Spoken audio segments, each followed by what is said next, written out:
Bidalarim chaman. O'rtasiga o'tirib, yana bir o'tishmay qoldi. Bunga qarang. Voy İsmat. Bedalar kimiki? Meniki, ha? Yer kimiki unda? Beda meniki bo'lgandan keyin yer meniki bo'ladi-da. Senga kim ruxsat berdi bu yerlara beda eksin deb? O'zimdan ruxsat oldim. O'zim ekdim. Ha, sen o'zing turan bitaning noqonuniy ishlarni qarab o'tir. Ol ana shu yerlarni ol, İsmat ham ol. Bu yerlara Makka mumkin emas, lekin bu Makkaga o'tir. Ol buni, ol. Qoch, ol. Nimani kameraga olyapsan, ha? Nimani kameraga? Mening ol. Nima sanana bera Makka ekding? Kim aytdi senga bera Makka eksin deb? Beri o'zi Makka ekish kerak emas, beri paxta ekish kerak, ha? Men xohlagan narsamni ekaman, tushundingmi? Eka olmaysan. Men hozir tepadan odam olib kelaman. Voy, ol kelgan, ol. Qara o'tir, ana hokimiyatdan odam olib kelsani umring qamoqda ishlataman. Hey, keling. Ana endi senga ko'rsataman nimaligini. Akajon, gapimni eshiting. İsmat aka yaxshimisiz? Rahmat, do'stqanda, yaxshi. To'g'risizmi? Ha, to'g'ri. Gapimni eshiting. Ana bu yoqda noqonuniy beda ekkan. Ana bu yerda paxtani joyiga Makka ekkan bu kishi. Molxonaman bor oli. Eshitdingizmi molxonasi? Qayerda yoshiding molxonani? Hech kerakmi, yoshirami yo'q, yo'l ustida to'xtabdi. Yuring ko'ramiz, yuring. Ibi bunga qarangsiz, ey. Katta molxona ham qolgan. Molxona mumkin emas.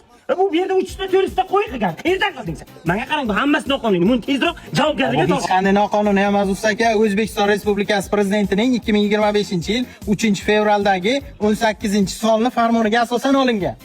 Ibi, nima deb o'tiribdilar bular? Shu qaror aytibdi. Men ham shu yer auksiondan oldim shu yerni. Shuni aytibdi mana. Nima qara, auksiondan olgan nimasi foyda menga? Nimasi yaxshi, Ismat? Yer auksiondan yer olsang, eng yaxshi tarafi xohlagan ekiningni ekib bilasan, menga o'xshab. Xohlasang bida, xohlasang makka ekib bilasan. Hech kim senga kelib paxta ek, bug'doy ek demaydi. Undan tashqari, suving bo'lmasa, kafolatlangan suv yetkazib beradilar. Ichki yo'llaring bo'lmasa, ichki yo'llaringgacha qurib beradilar. Tuk bilan ta'minlaydilar. Eng asosiysi hamsa. O'zingiz sotib olgan yeri 1% ga o'zingiz xohlagan binoni qurib bilasiz. Mana masalan, menga o'xshab molxona qurishingiz mumkin. Xaladillik qurishingiz mumkin, omborxona qurishingiz mumkin. Hech kim sizga kelib, "Nima buni quryapsan?" demaydi. Hozir shu bizlarga yordam berish uchun viloyat hokimligi huzurida qishloq xo'jalik yerlariga xizmat ko'rsatish direksiyasi faoliyati yo'lga qo'yilgan. Mazkur farmon imtiyozlaridan foydalanib, men hozir chorvachilik bazasini mustahkamlayapman. Sizni kallangiz yomon ishlaydi hamsiya. Ha, bilasizku? Hamsiya. Yer kengaymaydi. Tezroq olib qolish kerak yeri. Qaysi yeringizddan bering menga? Men bermayman, siz o'zingiz oling. Jamol xiyra qildi. To'xtang, men Rossiya yoraman deysiz. O'g'limga mana shu qo'y mol qilib bering, fermer bo'lmoqchiman. Yer olib bering.